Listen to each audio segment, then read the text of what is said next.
Let us praise a little bit. Is that right?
Getting ready to come, I guess. Let us break it to just one song.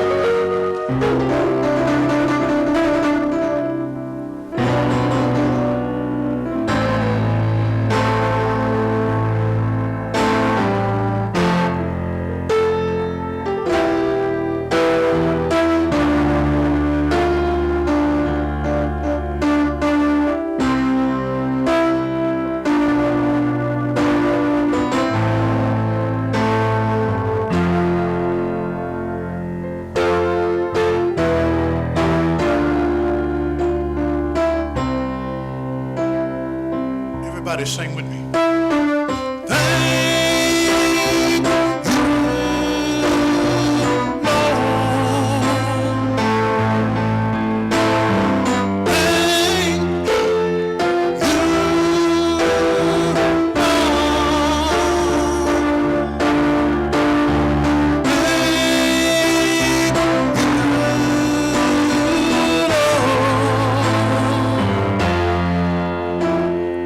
I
be here. I'm sorry that I'm yelling because I gave you my mic. Okay. Well, I got a mic, so I guess I don't have to I'm yell. having to talk real loud. Amen. Y'all, this is going to be turned into a DVD, okay? So if this, I know this message is going to speak to you in a powerful way, and you're going to want copies for your friends and your family. So y'all just get at me. This is going to be available on DVD, okay? Praise God. I'm going to turn it over to you, brother. Amen, amen. You know what, I thank you guys for being here and sticking around this late to hear me speak. We left Amarillo at 3 o'clock and got here at 7:15 because we got hung up on the highway. They had a fire. There was a semi that caught on fire. So we got to sit there for over an hour before we detoured and went back through Turkey and Molina and then Paducah. So we took the long way around to get here. But you know what? I think God is going to do something great in Paducah, Texas, or the devil wouldn't have been fighting us so hard to get here tonight. So thank you guys for sticking around. And I am going to speak about forgiveness tonight and tell you a little bit about the ministry that I work for. And I'll be honest with you guys right from the get-go. I see some young folks in here, and I'm going to talk about some pretty hard things that I've been through in my life. So if you would like for them to hear that, you're more than welcome. I've spoke to children before, some at youth camps, and told the same story, and it went great. But I am going to speak about some real life matters that were pretty hard to go through. But my name is Tac. I'm the regional coordinator for the Bridges to Life program. We're a faith-based restorative justice program that operates in the Texas Department of Criminal Justice. And my executive director founded this program in 1998 after the brutal murder of his sister. And he saw that he wouldn't share his testimony and saw the impact that sharing his story had on these offenders. So he came up with this program, the curriculum that we based our program off of. And he had a vision, and he started at the Darrington unit and thought, if I could help 200 or 300 inmates and a few victims of crime, all the time and effort will be worth it. And here we are 19 years later, and we just graduated our 39,000th offender through this program. We are in, I think, 82 prisons across Texas. We're in 10 different states, 3 different countries, Taiwan, Old Mexico, Uganda. I mean, God's got his hand on this program, or it wouldn't be expanding the way that it is. It's amazing. But I'm going to share my life with you and how I got involved in Bridges to Life. And I am from Amarillo, Texas, born and raised there. And I like to share this story. I went to church when I was a kid, but I say I had a pretty easy life. I had a wealthy dad. But the first time that my heart ever felt pain was I had this little girlfriend. I was about 10 years old, and I called her my girlfriend. I knew I liked her different than my guy friend. You didn't want to beat her up or body slam her playing football or anything crazy like that. We would ride around and hold hands on the go-kart. And I remember going to this young lady's house, and she had all these plates and bowls that she made out of clay. And they were hanging on the wall. Her parents had them fired in the kiln, and she had all this artwork, so she was the artistic type. So her birthday was coming up, and I thought, man, I'm going to do something for this girl for her birthday. And I thought, she's into this clay stuff, so I'm going to get some clay and make her something out of clay. So what does a little 9, 10-year-old boy make a little girl out of clay? Anybody? Oh, a bowl. I've heard of heart. I've heard all sorts of stuff in the prison, but no, I was a boy. I made her a helicopter.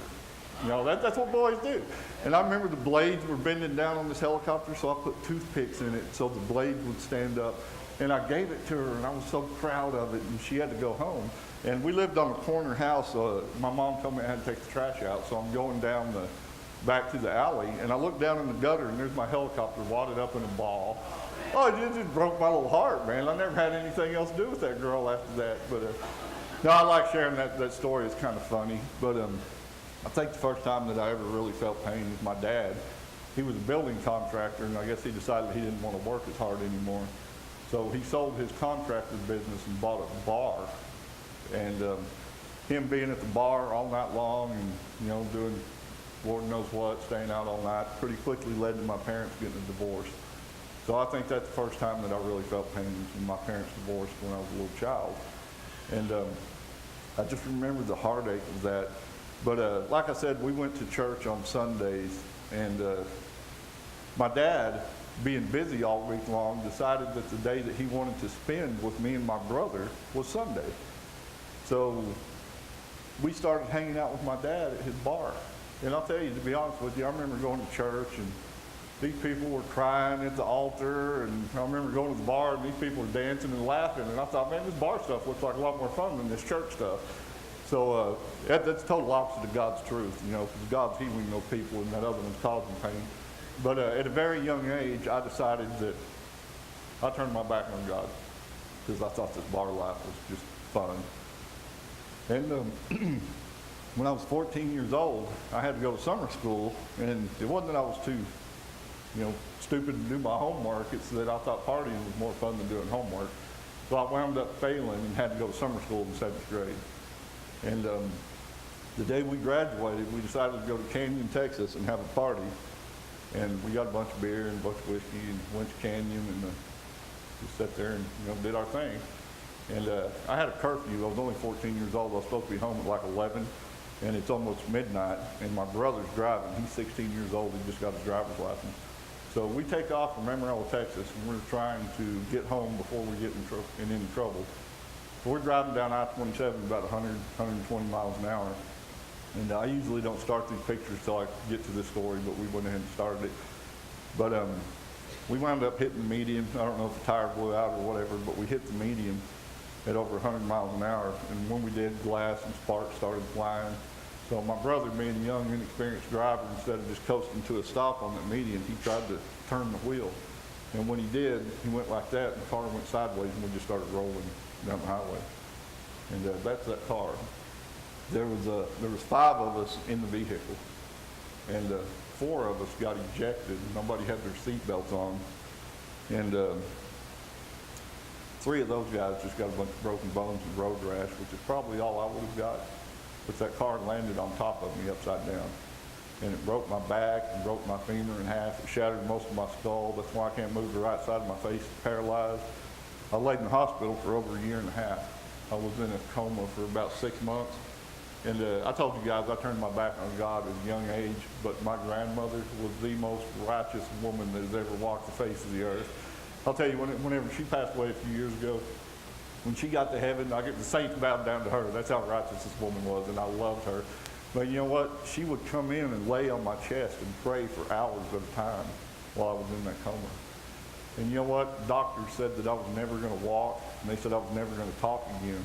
And I had no faith of my own, but it was that faith that my grandmother had that carried me through. It's why I'm here telling you guys this story tonight. So I'll tell you what, any of you guys that got grandkids, just keep praying for them. They're going to come around. But hopefully they're already around, but if they're not, just keep praying for them and they will. But the worst thing about that night, I told you there's 5 people, and the one that didn't get ejected from that car was a beautiful 17-year-old girl. Oop, what did I do? Oh, there it is. And she lost her life that night because of our stupidity. And I know that I'll see her again. But I had a hard time coping with this situation because before I was in this wreck, I played sports, I played football, I was, a popular kid or whatever. And then I get in that car wreck, and a year and a half later when I get out of the hospital and I go back to school, it's not the same. I went back to school in a wheelchair, and my face was paralyzed. I've had an operation that has straightened my face out. You can't see it because I have a beard, but I have a scar that goes from my ear all the way to the middle of my neck. And they took nerves out of my tongue and hooked them up to the dead nerves in my cheek, and it straightened my face out. I still can't move it. But before that operation, my face was paralyzed, the muscles were contracted, and I had to talk over the side of my mouth. I was 14 years old and looked like I was a stroke victim. And that's what I went back to school like before this operation. And it dealt a really heavy blow to the ego of a young man, because when you go back to school with all this pain, I'll show you guys, this is what I looked like before I had that operation. That's how my face was stuck, was paralyzed.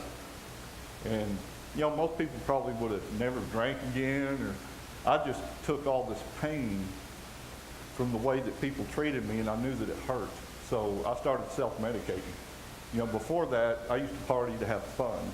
Now I'm doing it because it hurts. So I just knew that if I had a buzz, then I didn't care, so I just kept doing everything. I didn't even slow down. Most people would have stopped, I sped up. But the way that I coped with this, the people treating me, I mean, it really hurt. So I took on this real wild persona. You know, I got long hair again, but back then I grew my hair out real long and I was just wild. I mean, I had the mentality that I'm not going to let you get close enough to hurt me, so I'll hurt you before you hurt me. I built that wall, and that's how I coped with the, loss of my dad, coped with this car wreck. I mean, when I tell you I was wild, I was just really wild. Who can picture me in high school? One in the glasses, the other one's a girl, but that was me in high school. But I mean, I was just out of control. And I was the kind of guy that was walking down the street and there's a mother walking toward you with her kid. She would go to the other side of the street, man, don't get close to that guy. And I fed off of that because it made me feel better about myself, that I wouldn't let anybody into my pain. Does that make sense? Okay. So I lived that way for a long time. And I'll share some things with you just to tell you how out of control I was. I wound up moving to Dallas to go to college, and had to come back home to Amarillo because I blew through all the money that I had partying. And when I got back, I went to work. I'll tell you that I couldn't find a job. That would be a lie. I went to work for my dad in his bar as a DJ. If any of you guys know Amarillo, I DJ. It's a caravan. I DJ at bars all over Amarillo, Texas. But I wound up, this guy came into my dad's bar, and he owned a strip club. And this man just assumed that I was old enough because he saw me working in my dad's bar and offered me a job. So at 19 years old, I was working in a strip club that I'm not even old enough to be in. And I sure don't say any of that stuff bragging. That's a pathetic lifestyle. It's sad.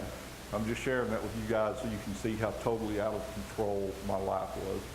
And then I met this young lady. She came into my dad's bar and asked for a job. And we wound up giving her a job. And we started dating. This was her. We started dating. And eventually, after going out for a while, I wound up falling in love with this young lady. And then I get to meet her daughter. She's probably about 5 there. But when we started dating, she was 3 years old. And it wasn't long that both of these ladies became my life. And she made me quit working at the strip club. So my girlfriend doesn't want you working in the strip club, so I quit that. But we were both working in bars at my dad's bar. And we wound up getting married. And I won't stand up here and lie to you guys. We had a horrible marriage. We both worked in bars. We both drank every single night. We would fight and scream and yell at each other, and she would get mad and kick me out, and I would move out. 6 months later, we'd move back in. Things are good for a couple months, and we get kicked back out. God does not intend marriage to be that way, but neither one of us were walking with the Lord, so we didn't know better. We just both partied, drank all the time. It was just horrible, out of control. My father, he had a cirrhosis of the liver. He literally drank himself to death. And I remember going up to the hospital because he was fixing to pass away. And when I got there, the doctors, they told me that they had to administer a drug to my father because when your liver and your kidneys and all your organs start shutting down, they said your blood will get so thin that it'll start seeping out of the pores of your skin, and you'll turn pink and red and all these weird colors. And they said this is not going to help him stay alive. It's just going to make his death less gruesome. So I signed this piece of paper, and they gave that to my dad and his IV, and then I watched my father die. And everybody was sitting around crying, and at that time, I didn't cry. I was one of those men that, I was raised, suck it up, boy, men don't cry. And I'll tell you what, to the men in this audience, that is the biggest lie that Satan's ever told. The creator of the universe gave men tear ducts. After he hung a billion stars in the sky, he gave men tear ducts. And you know why he did it? Because it's healing. because when we refuse to let that pain out and we bottle it up, we wind up addicted, we wind up in prison, we wind up doing all these horrific things because we don't know how to cope with reality. But that's how I was. Everybody was sitting around crying, and I walked up and I bent down and I kissed my father on the forehead after he passed away, and I took off walking. And my mother was there, and she said, "Son, just come with me." And I said, "No." And I took off walking from the hospital because I want to be alone, because that's what I do. When I go through hurtful things, I want to be alone, and I process like men do. And I went and got drunk, or I went and got high. You know, I left the hospital and took off walking and walked to this bar in Amarillo and just started drinking. And I get a tap on my shoulder from this, oh, thanks, sir. Is that for me? Appreciate it. I get a tap on my shoulder, and I turn around, there's a big old cowboy, and he said, "You need to go outside with me." And I said, "I ain't going anywhere with you." And then I get another tap on the shoulder again, and I turn around, this time he's got a badge. It was a TABC officer, and he placed me under arrest for public intoxication. So the first time that I saw the inside of a jail cell was the day that my father died. And that started a pattern that I just in and out. But, you know, you get that public intoxication, you just sleep it off for a couple hours, and then they let you go. You pay a little $200, $150 fine, and they release you. So they released me, and I went and just started coping the only way that I knew how. Started drinking out of control. We buried my father, you know, coping with that the way that I always have. And then I had a moment of clarity, and I thought, you know what? I can't go on like this. I said, everything that all these fights that I've had with my wife, we've been drunk. I mean, I just watched my dad literally drink himself to death, and I'm drinking trying to cope with it. I mean, that makes absolutely no sense. But that's what I was doing. So I called my wife up, and I said, you know what? We can't go on like this. We need to quit drinking. We need to straighten our lives up. You know, that little girl, she's probably about 8 years old. We would take her to the babysitter, and then we would sit there and work all night at the bar. And then, you know, 2 o'clock when it closes, you got to stick around and clean up and drink with the staff, so you don't get out of there until 3:30 in the morning. And then you can't go home then. You got to go to Denny's or IHOPs or whatever. So we would pick that little girl up, the babysitter, at 4:30 in the morning. We would take cereal and leave it on the cabinet and put milk on the shelf low enough that she could get to it, and teach her how to turn the remote on so she could watch cartoons while we slept off her hangovers. Is that being a parent? That's being horrible. But I did that to that little girl.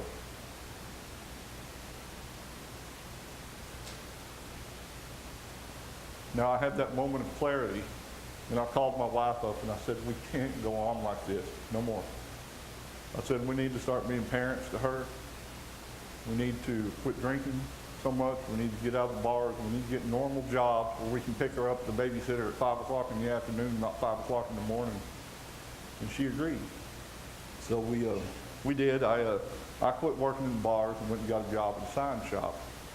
And I was a good artist, you know, so I got a job at a sign shop in Amarillo doing graphics. And she didn't quit working in the bar, but she went from being a nighttime cocktail waitress to a daytime bartender. And she didn't drink during the day, and she got off work at 5 o'clock. And I was all right with that because, you know, there wasn't a bunch of idiots in there like at 1 o'clock in the morning, so I was good with that.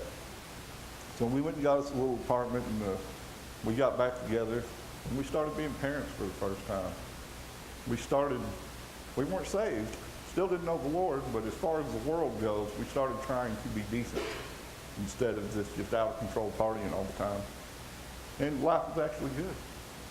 And then she blew up the motor in her car, and looking back on that, that's probably my fault, because we as men should take care of the wives' vehicles, you know, but I didn't have a father to teach me that stuff.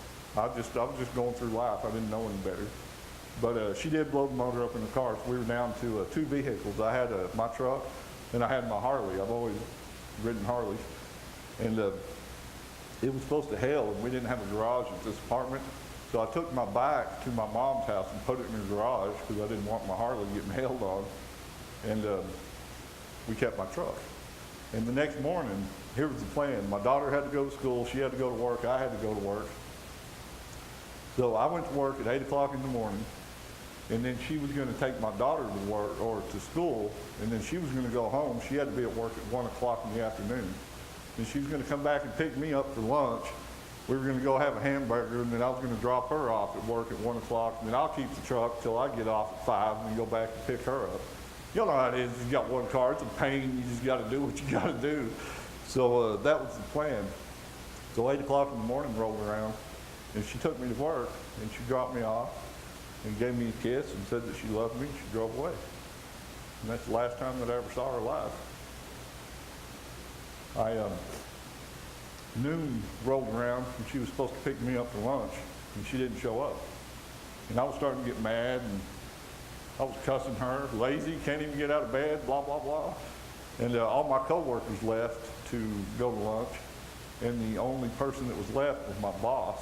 And he told me, he said, I'll give you a ride to your Harley. I don't have time to take you all the way across town to your car, because I'm thinking she just fell asleep and didn't hear the alarm or something. So he gives me a ride to my mom's house, and he just drops me off and drives away. Now I go to my mom's door, and she's not home, and my key to my mom's house is on my truck key ring that she has. So now I can't get in to get my Harley, and I'm really mad. You know, I'm thinking, I'm going to miss my lunch, you know, poor me, wah, wah.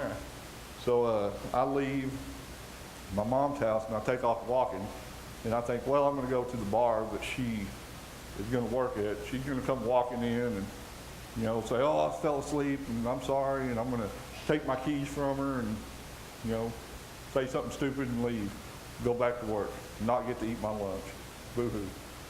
So I take off walking, and I get to the place that she works at, and I walk in, and the young lady that's working the morning shift is sitting there shaking and crying. And I said, man, what's wrong with you? She said, your house just burned down. And she said, your wife is inside. And I said, you're lying. And she said, no, I'm not. So I said, give me your keys. And she did.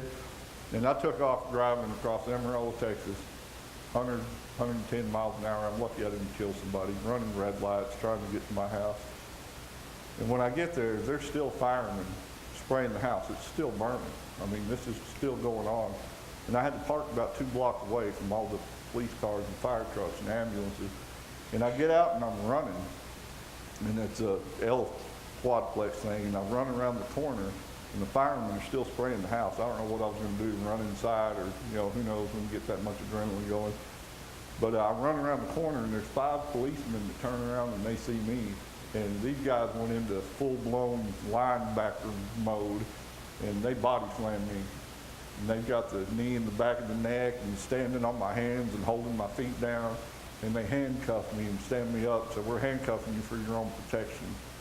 And then they took me and they put me on the back of the police car. And there's a couple of policemen that are sitting there asking me questions. And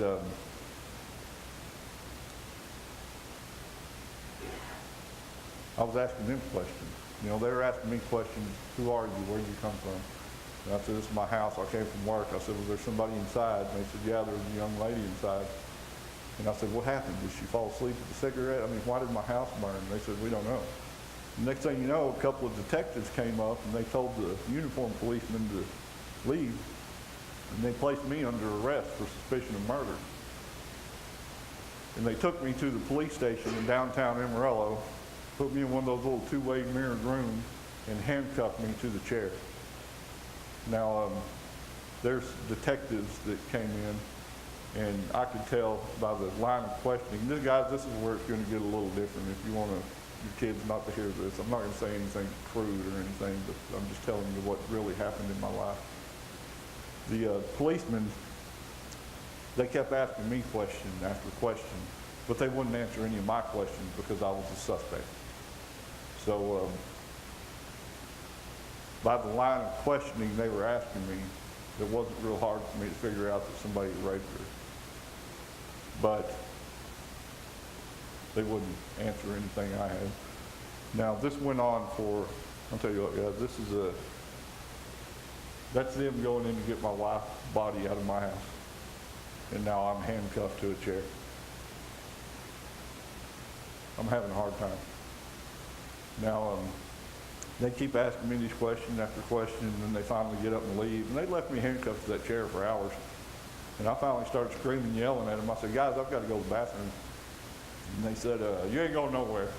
You know, I've been at work all morning drinking 2 pots of coffee, and I've been handcuffed to this chair for 3 hours. I said, I've got to go to the bathroom. So they stood me up, and they put ankle shackles on me, and they handcuffed my hands behind my back and escorted me to the bathroom with a big policeman on each side. And they opened the door, and in the waiting room, the bathroom's on the other side of the waiting room at the Amarillo Police Station. In that waiting room sat a woman that I don't know, my mother, and that little girl, my daughter. And when she saw me, she started screaming, "Daddy, Daddy." And all I wanted to do was reach down and pick her up and tell her everything's going to be okay, but I couldn't because I was chained up like an animal. All I could do was drop to my knees, and I dropped to my knees, and this little girl is running at me, screaming, "Daddy, Daddy." And that other woman that was in there was a CPS officer. And she runs over and picks up my daughter, and this little 9-year-old girl starts trying to fight a grown woman to get to me. But there's nothing I could do about it because I was chained up like an animal. And you know what, guys? When I die, I know where I'm going. And the streets are going to be paved with gold, and there will never be a tear shed, and there will be no pain. But that one moment in time when I wanted to pick my daughter up, and I couldn't because I was chained like an animal, is the closest I'll ever know to what hell feels like. And I couldn't imagine feeling that much pain for eternity. I couldn't. And then they stand me up and they take me to the bathroom. Come back out and that room's empty. I guess even the cops thought that was too traumatic to go through again, so they just emptied the room. And they took me back in there, and they set me back on that chair and handcuffed me to the back of that chair again, and just left me sitting there. That was a hard day. You know, my boss shows up, and he says, "We have him on security surveillance at work at the time this happened. We have witnesses that he was at work. He could not have done this." So eventually, they had to let me go. So after going through all this, they walk in there, they take their handcuffs off, and they go, "You're free to go." I took off walking. I go back out there, that waiting room, CPS officer's gone. She took my daughter. The only person that's sitting in there is my mother.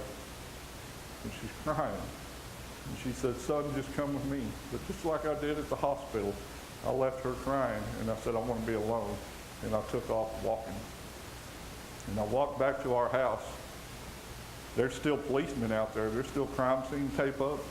You know, I come walking up, and they're grabbing their guns. You know, "Who are you?" And I said, "Guys, this is my truck." I said, "I just want my truck, and I'll get out of here." And of course, they wouldn't let me take it because it was a crime scene. They had to call it in and whatever. But they did. They said, "You can take the truck." And I told them I don't have the keys. They're inside. So they went inside, and they found my keys. And my key ring was all melted, and the keys were black. They had soot all over them. And they gave them to me, and I went out and I started my truck. And I just drove around Amarillo, Texas, probably 5 miles an hour for hours. And at probably midnight, I wound up back at my dad's old bar, the bar that she was supposed to be working at, and I went inside. And you know what? God bless bar people. I love them. They're good people. They're lost just like anybody else. Just because they're hanging out in a bar doesn't make them bad. But how does one alcoholic help another? Yeah, sorry about your problem. Let me buy you a drink. I mean, could you imagine 8 hours after your wife murdered? Oh, they were dumping drinks down me like you wouldn't believe. I don't even remember how I got home. Well, I didn't get home. My home burned. I don't remember where I stayed. But I know that I woke up to a reality that I couldn't really handle. And you think that I self-medicated before. I'm self-medicating like crazy now because I can't deal with my existence. Now, how do you go backwards, backspace?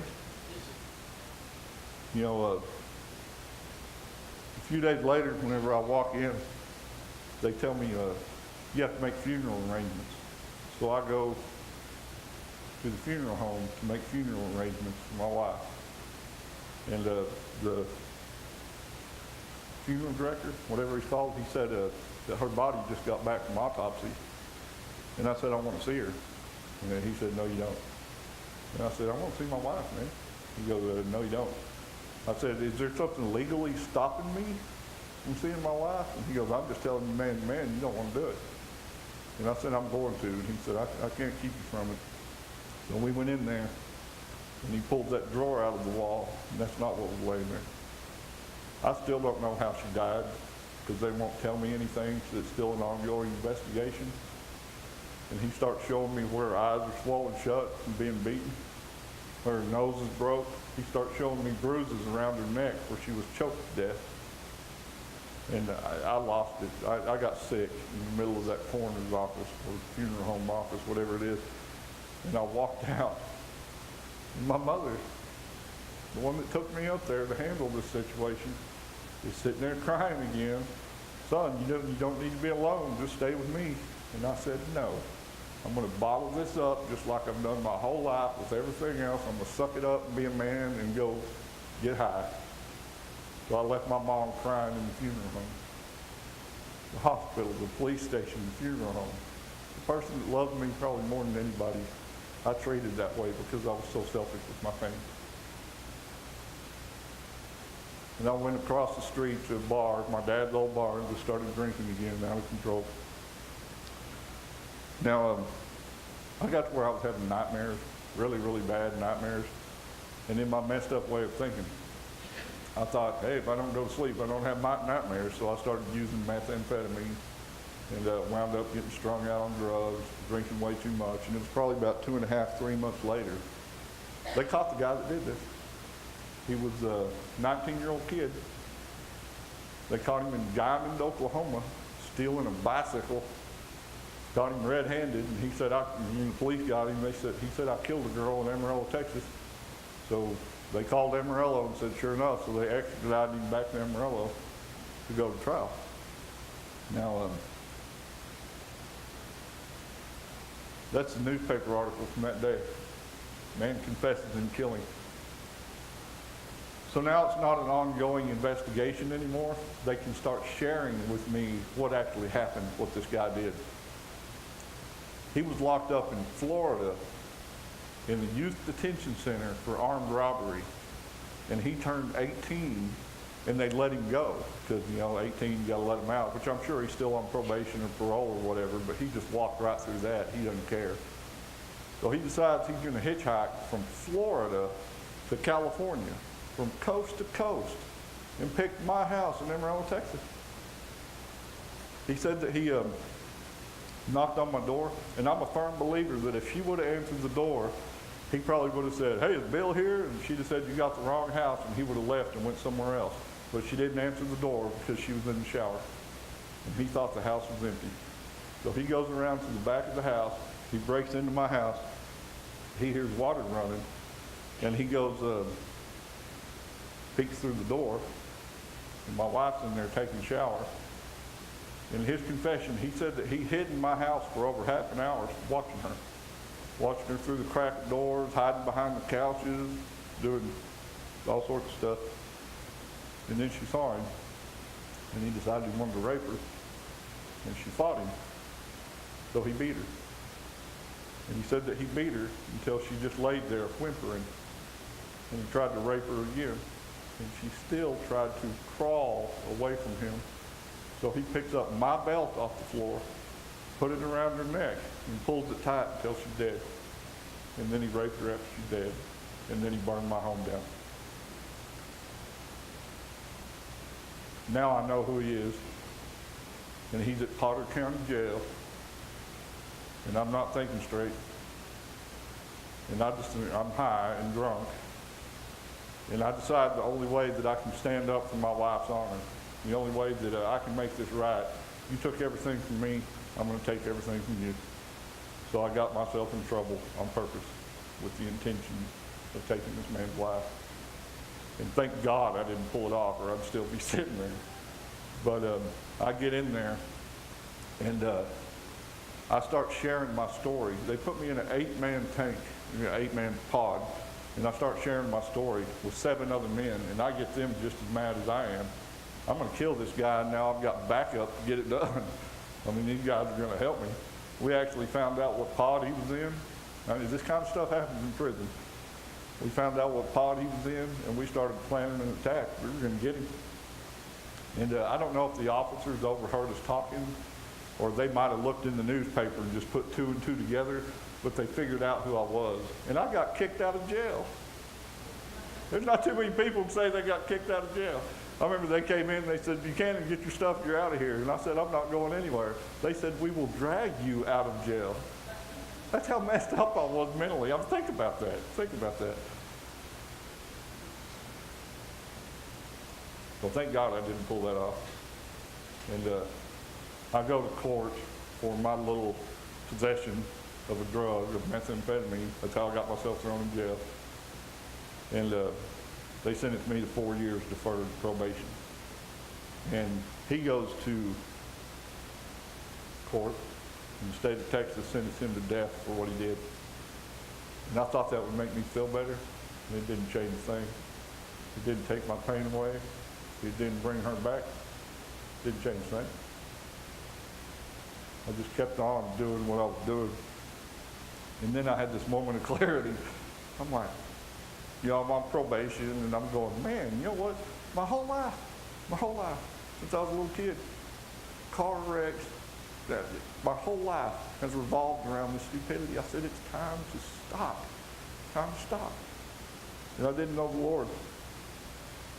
I rode Harleys. The funny thing, I saw a bumper sticker one time that said, "You never see a Harley parked outside a therapist's office." You know what that means? If you're having a bad day, you just get on your bike and ride and get the wind in your hair and get your mind off stuff. And I thought, you know what? My bike is going to be, I'm going to quit doing all this stuff. I'm having a bad day. I'm just going to ride. I'm going to ride down the highway to Paducah, Texas. I didn't even know Paducah back then. But that's my thought, though, is I'm just going to, if I'm having a bad day, I'm going to spend time on my bike, and I'm going to get wind in my hair. And I come back home kind of late one night, left my bike in the driveway. I come out the next morning, and I'll be darned if somebody didn't steal my Harley. You know what I did? I went and bought an 8-ball of meth, and I said, I'm done. I'm just going to get so high, I'm never going to come down. And I started using. I started failing UAs at probation. I know men that have got locked up for failing 1 UA. I failed 11 of them, and they didn't lock me up. You know why? Because they knew what I'd been through, and they were trying to help me. But I had it in my head that these probation officers were my enemy. I wasn't listening to what they had to say. I wasn't listening to them try to help me. You don't know what I've been through. Who are you to judge me? Type of thing. And then went to Claude, Texas. I was roofing a house in Claude, Texas. And we left, and this buddy of mine driving, and they all smoked pot. And we're leaving the Taylor Mark. The guy driving doesn't have his seatbelt on. So he's driving down the road, and there's a sheriff coming, so he grabs the seatbelt and tries to plug it in. And when he did, he swerved a little bit, and the sheriff thought he was drinking and pulled us over and smelled all their weed and searched us and found my bag of meth in my pocket. So there's my second felony drug charge that revoked my probation and sent me to prison. Whose fault is that? You know how long I tried to blame that guy driving that truck? If he would have got pulled over, you know what? Until you can look in the mirror and take accountability for the things that you've done in your life, you'll never change. I've been through all this stuff in my life, and I could blame my dad, and I could blame my mom, and I could blame the guy that killed my dog, and as long as I could point my finger at somebody else and not take ownership for what I've done.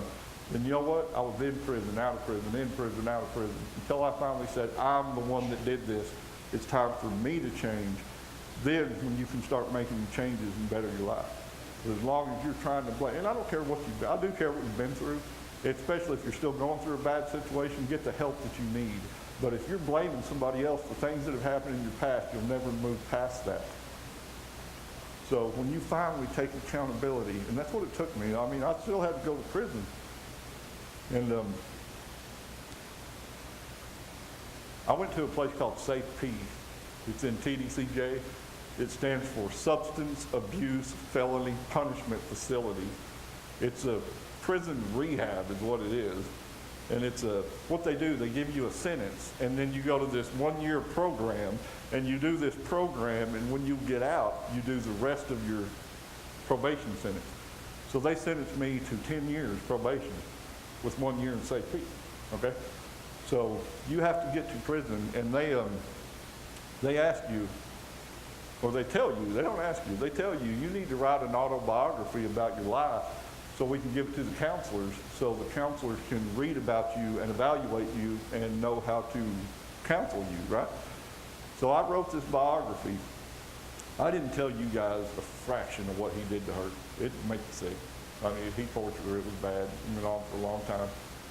And I wrote about that car wreck, and wrote about my dad, and wrote about all this stuff. And then I wrote in detail what this guy did to my wife. And I said the state of Texas sentenced him to death. And I said 5 minutes later, I'll be dead too, so I can follow him to hell and spend my eternity killing him.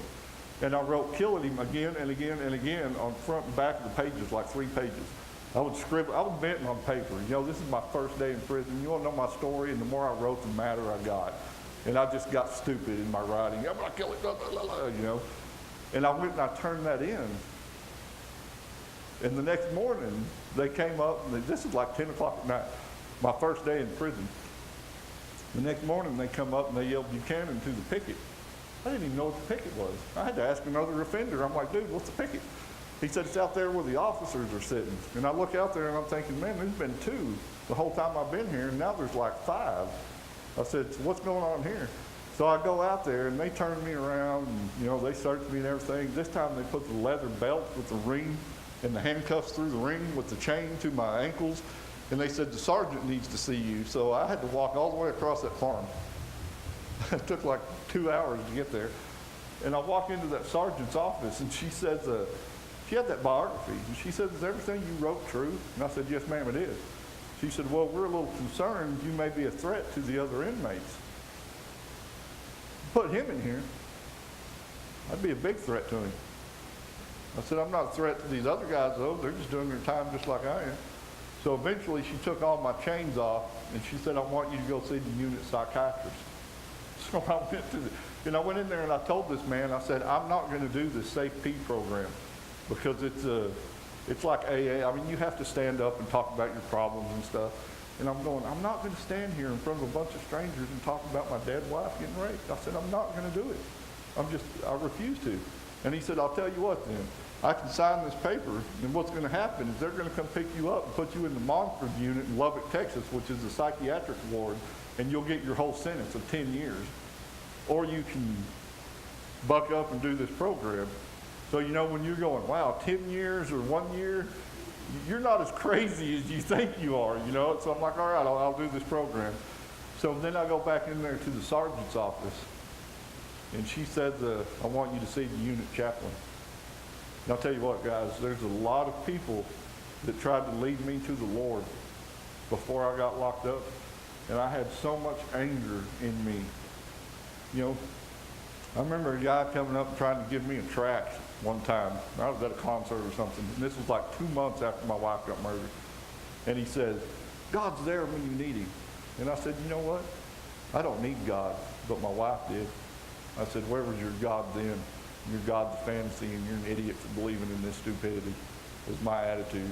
And I had all this anger well up in me, and I shoved this man. I regret it today.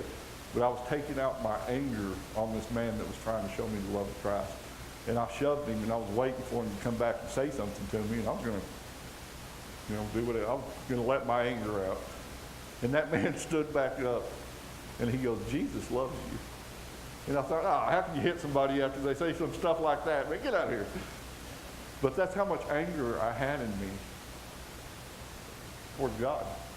I blame God. How could a loving God let this happen? How could a loving God let somebody rape my wife that he just killed? I don't believe it. So she said, you got to go see the chaplain. And I said, all right. I had to. This is the first time I can't throw my little hissy fit because I'm in prison, and she's telling me I have to do this. So I go see the chaplain, And this chaplain, he said, "What can I do for you, son?" I don't think anybody's ever called me son. This chaplain said, "Son." And I had that biography and I threw it on his desk and I said, "Read this, man." And he picks it up and moves it to the side of his desk and he pointed at that sergeant and he goes, "That's their stuff." He said, "What can I do for you?" I said, "All right, man, I'll play your little game here." So I started telling him the same story I'm telling you guys. But I guarantee you every third word started with F. I was in prison, I wasn't saved, and it was horrible, horrible. I was puking hatred on this man's desk. And I'm looking at the ground the whole time. And I get done telling my story, and I look up at this chaplain, and he's crying. I never cried. My friend died in a car wreck. I never cried. Car dropped on my head. I never cried. My wife got murdered. I never cried. My dad died. I never cried. I left my mom crying because I was a man. I had to suck it up. And now here's this chaplain, and he's crying. He's taking my pain for me. And it kind of touched my heart. And he looks at me and he says, "Can I pray for you?" And I stood up and I said, "I don't have anything for your blanky God." And I walked out of this TDCJ Chaplain's office back to my cell. And the next day I get a lay-in. In prison, a lay-in is like a hall pass, report to where, whatever. So I get a lay-in that says report to the chaplain's office. So I go in there and this man's talking to me about free will and God's grace and mercy, and he says, "Can I pray for you?" I said, "No, man, just leave me alone." I go back to my cell. Next day I get an I-6 or lay-in, go to the chaplain's office. This happened every day. When I looked in the mirror, I saw an angry, hate-filled, vengeful, drug addict, alcoholic, bad dad, face paralyzed from a car wreck, you name it. That's what was looking at me back in the reflection. And this man saw Christ in me, and he didn't give up until he brought that out. This man was the biggest living example of Jesus Christ on this earth that I've ever seen. I showed him so much hate, and he did nothing but show me love. I left his office, and TDCJ stops me. They strip search me leaving the chaplain's office, prison, you know, what do you do? But I'm standing out there while they're searching me, and I can hear this chaplain in there praying for me. I've cussed him, and I've cussed his God, and he's in there praying for me. And you know, it touched my heart. Eventually I said, "I'm going to go to a church service. I'm sick of sitting here. I'm going to go check out this church service." They had a church band. I like music. So I thought I'll go. And I don't remember what this pastor was preaching about, chaplain was preaching about that day, but every word out of his mouth, he was just punching me right between the eyes. And at the end of it, he said, "If you don't know Jesus Christ, all you have to do is stand up." And I thought, you know what? My whole life has been a mess. I'm going to give this a try. And I stood up, and I got saved that day. And you know what? Does that make me perfect? Absolutely not. Absolutely not. But you know what? I know when I'm having a bad day now, I can give it to Jesus Christ instead of Jim Beam. I know if I'm having a rough week, I can give it to my Messiah, not methamphetamine.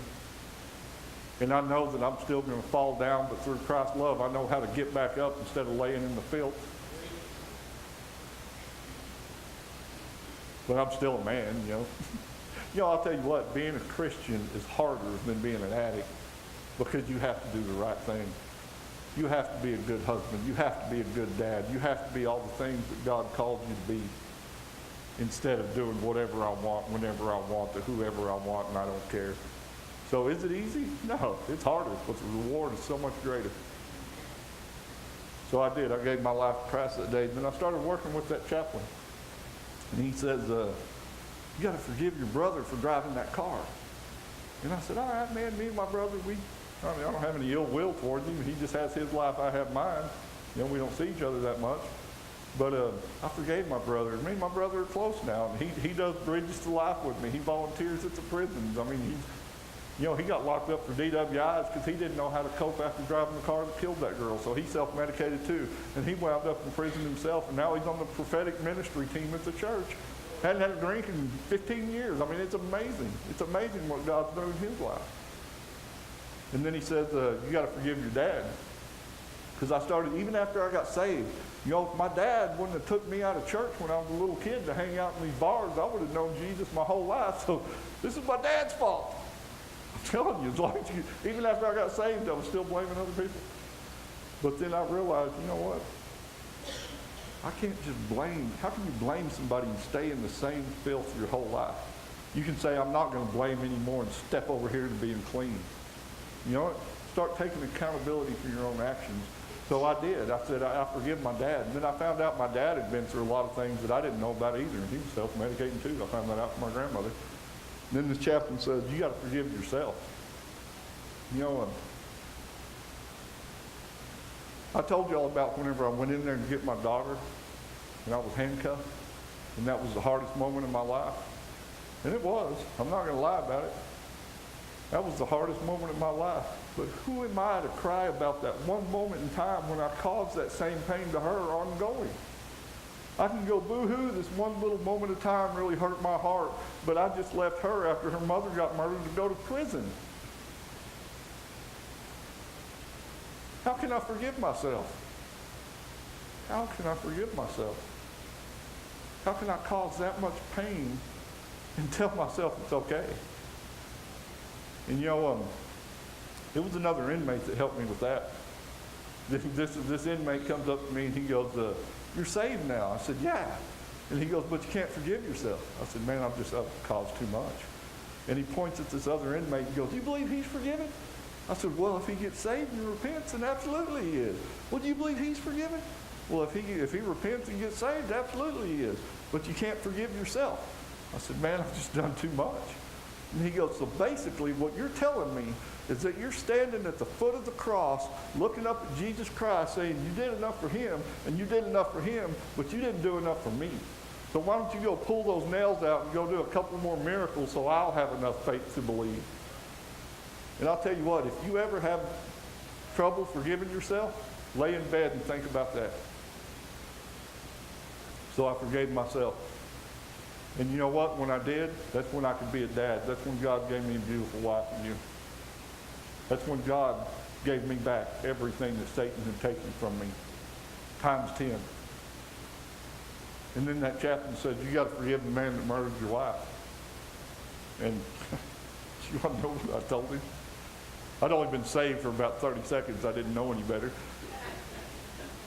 I looked this chaplain dead in the eye and I said, Jesus wouldn't even forgive him. I was wrong. I just didn't know any better at the time. But I got out of prison, and I still had hatred in my heart for him. And I started going to church and counseling with these pastors and getting into the Word. And I realized they're right, you know. God says, how can I forgive you of your sins when you can't forgive your brother of his sins? And look at my life. Has been nothing but sin, all of it. And I said, you know, that's right. I've got to forgive this man. And you know what forgiving him means? It doesn't mean that I'm going to be your buddy. It doesn't mean that it's okay what you did. It means I'm not going to carry this burden anymore. I'm not going to carry this thing that keeps me separated from God because I'm mad all the time, because I'm hurt all the time. That's what forgiveness means. So I forgave this man from my heart, and I meant it. I let it go. And then a couple of years later, I get a phone call from a victim services from the state of Texas. And they said that we're fixing to execute the man that killed your wife. And they said, do you want to come to the execution? And I thought, man, you know, if I've truly forgiven this man, is it all right for me to condone the state of Texas taking somebody else's life? And I did a lot of praying about it. And, you know, God gave me the answer. It's Deuteronomy 19:11. But I decided to go to this execution. But I went with a heart of forgiveness, not a heart of vengeance. I had pastors at my church praying for him. I had my family all across America praying for him. I had my small group praying for him that he would come to know the Lord before they took his life. And I went to this execution. And I walked in, and there's he's laying on that bed. The leather strap all the way down, the leather straps on his arms, and the IVs running out of his arms. And he has a warden at his head, and he has a chaplain at his feet. A microphone hanging above his mouth. And he's laying like this, and he won't look at me. I know he can see me out of the corner of his eye, but he's looking straight up. He won't look at me. And I'm going to read you guys what he said.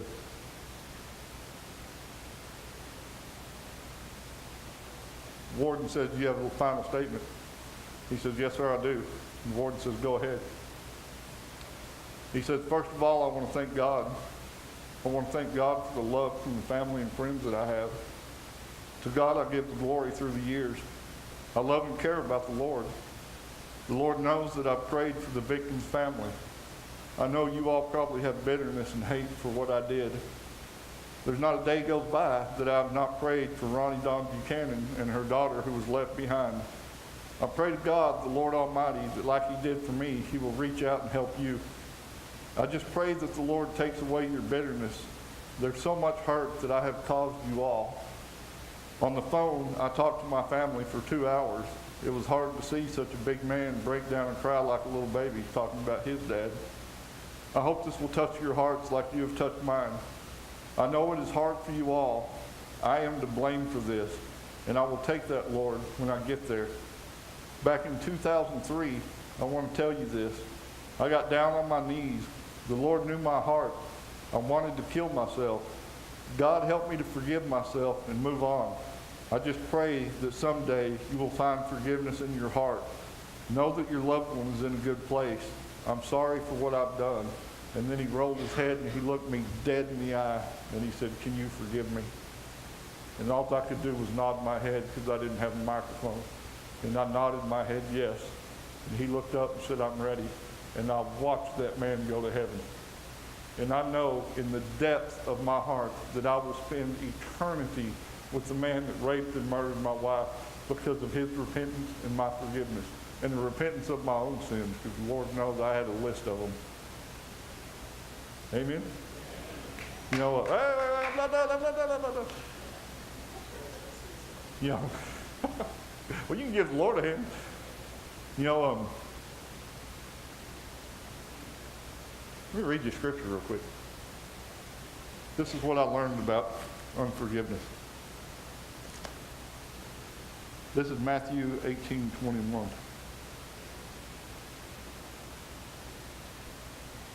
Oops, I'm on the wrong page. Okay, this is the parable of the unforgiving servant. And I'm going to try to read this fast because it's kind of long. Then Peter came to him and said, "Lord, how often shall my brother sin against me and I forgive him? Up to 7 times? Jesus said to him, and I need these glasses, "I do not say to you up to 7 times, but up to 70 times 7. Therefore the kingdom of heaven is like a certain king who wanted to settle accounts with his servants. And when he had begun to settle accounts, one was brought to him who owed him 10,000 talents. But as he was not able to pay, his master commanded that..." My eyes are messed up. I got to get some new glasses, baby. Okay. "But as he was not able to pay, his master commanded that he be sold and his wife and children and all that they had, and that payment be made. The servant fell before him, saying, 'Master, have patience with me, and I will pay you all.' Then the master of the servant was moved with compassion, released him, and forgave him the debt. But the servant went out and found one of his fellow servants who owed him 100 denarii, and he laid hands on him and took him by the throat, saying, 'Pay me what you owe.' So his fellow servant fell down at his feet and begged him, saying, 'Have patience with me, and I will pay you all.' And he would not, but went and threw him into prison till he should pay the debt. So when his fellow servants saw what had been done, they were very grieved and came and told the master all that had been done. Then his master, after he had called him, said to him, 'You wicked servant, I forgave you all that debt because you begged me. Should you not have also had compassion on your fellow servant, just as I had pity on you?' And his master was angry and delivered him to the torturers until he should pay all the debt that was due to him." You know, that's easy right from the surface. You know, the master is God, and that you have to forgive to be forgiven. That's easy. But after I got saved, I was reading that scripture, and I thought, that doesn't sound like a very loving God to me, because the first one, just had him thrown in prison. And then the master comes along, it didn't say had him thrown in prison, it said handed him over to be tortured, or handed him over to the torturers. And I thought, man, that doesn't sound like a very loving God.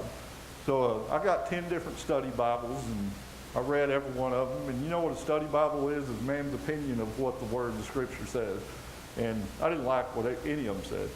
So I finally went and I prayed to the Holy Spirit to reveal to me what Jesus meant by handed over to the torturers. Because in my mind, I thought it meant that he was handed over to be whipped or flogged or however they tortured people back then. But after I prayed for the Spirit to reveal to me Jesus' truth, I realized that it wasn't physical torture, it was spiritual torture. That when you refuse to give, you are handed over to the torturers. And I can tell you that because before I went to prison, before I got saved, when I was sitting at Paducah County Jail waiting on a bed in TDCJ, I was tormented. I didn't have my self-medication, I didn't have my drugs, I didn't have my alcohol, I didn't have anything.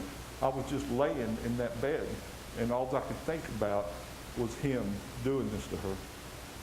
You know, you can close your eyes and think of Mary had a little lamb and you can hear it in your head. I knew my wife's voice, and when I closed my eyes at night, laying in that prison cell, all I could think about was hearing her scream and beg for her life, and I was being tormented. I thought, you know, when he was at Paducah County Jail too, he's already gone off to TDCJ, but they don't give you new clothes when you get to prison. I thought I could be wearing the same clothes as the man that murdered my wife.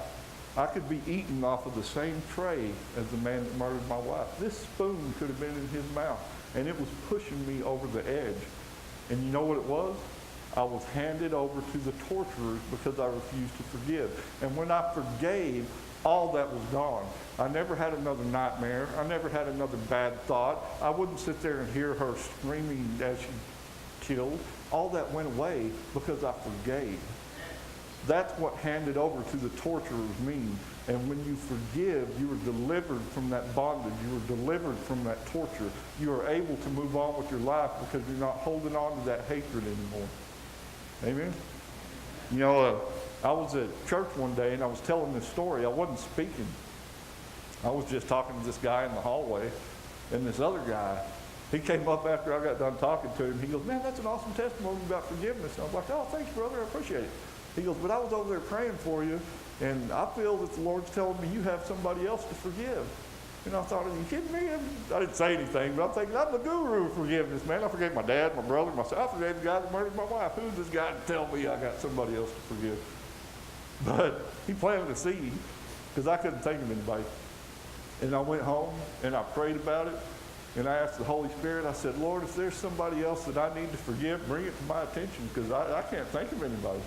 So just bring it to my attention, amen. And I get up the next day, and I log on to Facebook, and here goes this picture across Facebook. And when I saw this picture, you want to know what the very first thought was that went through my head? I said, man, that's that little witch that crushed my helicopter.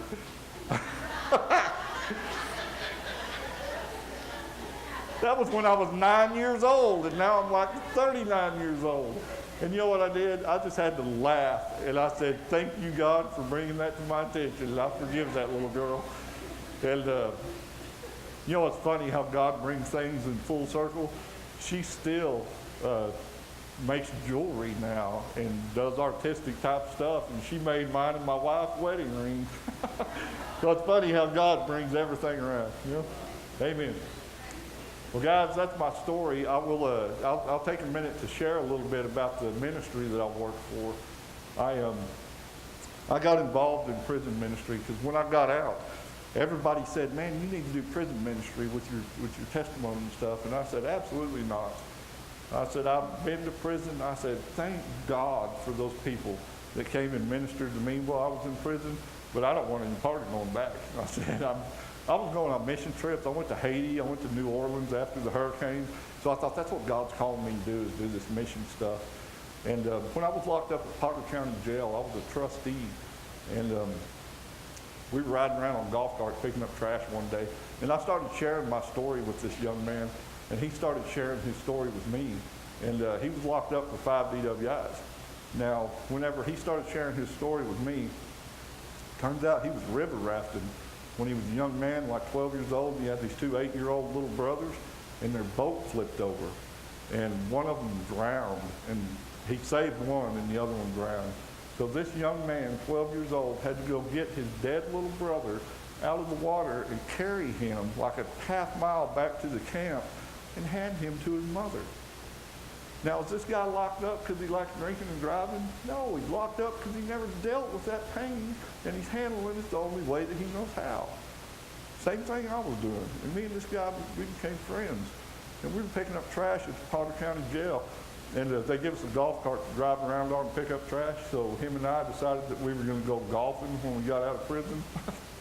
Yeah, stupid stuff to think of when you're in prison. But anyway, we're going golfing when we get out. And I get out of prison. I get saved when I'm in prison, and I change my life. And God is good, and I'm going to church, and I've quit doing all the stupid stuff that I used to do. And then I was out for like 6 months, 7 months, and I turned on the TV, and there's his picture. And he got chased all over Amarillo by the police. I'm sure he was drinking again. And this time it would have been a big sentence, 30, 40 years. The judge is going to say enough's enough and give him the big one. So he tried to run. And they surrounded him, and there's policemen all around him, and there was a policeman in front of him. And he was still going to try to run from him. And I know this man, you wouldn't hurt a flea. But he took off, and I guarantee he was going to try to drive away. But the police took that as a threat, and like 6 of them, you know how they do it when they get out of control. I'm on the police's side 110%, but I also don't believe that 7 or 8 of them need to empty their guns on one person. That's a little extreme. But they killed this man. And my heart broke for his mother. One kid drowned, and the other one got killed by the police. And I went out and I was praying for him. I was praying for his mother. And this is the clearest I've ever heard God's voice in my life. And God said, you're where you are because somebody came into that prison and told you about me. And said he's dead because nobody told him. And I made a promise that day that I would spend the rest of my life doing prison ministry. And you all know what I did? I went and talked my way into Randall County Jail at Amarillo. And y'all know the Daily Bread? I would sit out in the parking lot and I would read the Daily Bread, and I would go in and talk about it to anybody that would come listen. It was the worst prison ministry I've ever seen in my life. But I was trying to be obedient to what God called me to do. And I did that for 2 years. And then I got involved with the Kairos program. I worked for Kairos for about 4 or 5 years. And then this kid came into my office. I was working for the church, and he said, man, when I was locked up, I went through this program called Bridges to Life. And he said, they bring in victims of violent crime. I said, really? Nobody else does that. I love Kairos. I absolutely love those guys. But in a nutshell, their philosophy is, hey, we love you. We're here to show you Christ. We don't care what you did. Bridges to Life is, hey, we love you. We're here to show you Christ. We're going to figure out what you did. You're going to talk about what you did. We're going to figure out why you did it. And we're going to figure out a way that you can get out of here and not do it again. So in a perfect world, if they could go through Kairos first and get saved and get the food and the fun and the fellowship and the joy of the Lord, and then come to Bridges to Life and start working on themselves, start getting some deliverance, that's what we do. But I made a promise to God that I would do prison ministry, and God opened the door for it to be my full-time job now.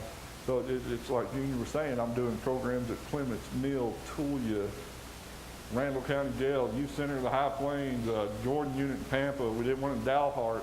And I'll tell you what, we're fixing to try to work our way into the Roach Unit in Childress. Yeah, amen, amen. But this is where the point that everybody stops clapping and a few of you go, God's calling me to do this, because it takes volunteers to do this. And you know what? I truly believe that we should go to church, we should have Bible studies, we should have fellowship. But this is an opportunity not to study the Bible. This is an opportunity to live the Bible. So if anybody, pray about it. We're not at the unit yet. What would happen for every 10 offenders, we have to have 2 volunteers. So basically, if we do a 50-man program, it takes 10 volunteers, or a 40-man, it takes 8 volunteers. 40 is the smallest we'll do. But we have a website. You can go on there and see what we're all about and pray about it. And if God puts it on your heart that you want to step into that prison and do this program, you will be so blessed that it's amazing. And we do take female volunteers. My wife does it with me. Matter of fact, about 60% of my volunteers are female, and about 40% are male. But that is the next goal, to come to the Roach unit in Childress. So I'll tell you, this program is amazing. In weeks 2, 3, 5, and 7, we bring in victims of violent crime. I've got a lady who was husband going to college, first one in his family to go to college, and coming back from night school, drunk driver hit him, killed him. She was like 2 weeks pregnant. Now she's raising that kid by her. I mean, these are the most heart-wrenching stories. But to see those people stand up and say, God has delivered me. I forgive this kind of stuff. These inmates are dumbfounded whenever people like us go in there and share these stories. And then we walk through the first 7 weeks of the program is on accountability. That's what I said. You can't get on with life till you own your own stuff. So we teach those guys, quit blaming and start taking accountability for your own actions. We do accountability, responsibility. We open their eyes to the impact that crime has on society, families, victims, taxpayers, things that they don't think about. That really opens their eyes. And then the second 7 weeks of the program, we shift to the faith-based side, and we do weeks on repentance, forgiveness, confession, restitution. The week on forgiveness, they have to write letters to the victims of their crime, which they don't get sent. That would be illegal. But if you're putting pen to paper, you're processing through this, and they have to read those in a small group.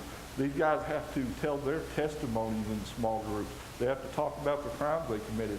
No other program does that, because I'm a firm believer that if you're hiding from something, you're not going to get healing from it.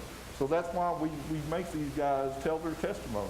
And it's just an amazing program. But it's getting late, and I'm sure y'all will go home, so I'll let you go. But I think my wife brought some business cards. If this piques your interest, we are looking to start at the Roach unit. And you do have to go through TDCJ training. That's where I met Junior at the TDCJ training. It's about a 3-hour course, and you have to fill out a bunch of paperwork, and then we can get started at the prison, and it would be an amazing thing. So pray about it, and if God puts it on your heart to step out to the Roach unit, get one of my cards and just call me, and once I build up enough volunteers to do it, then I'll approach the prison, and we'll get in there. It's not hard for me they want us there. We just have to build the team to do it first. Amen?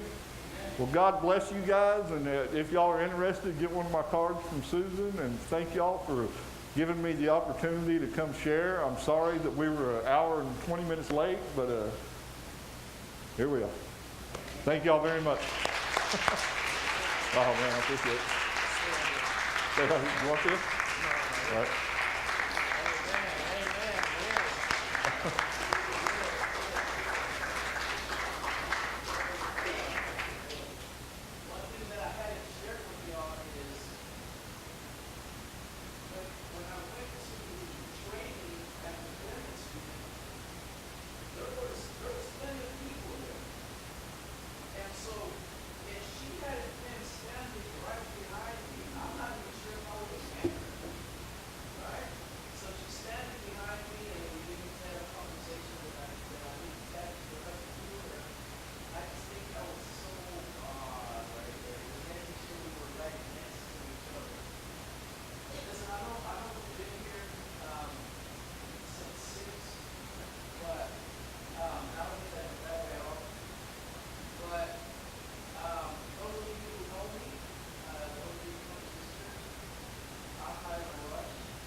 His love is large.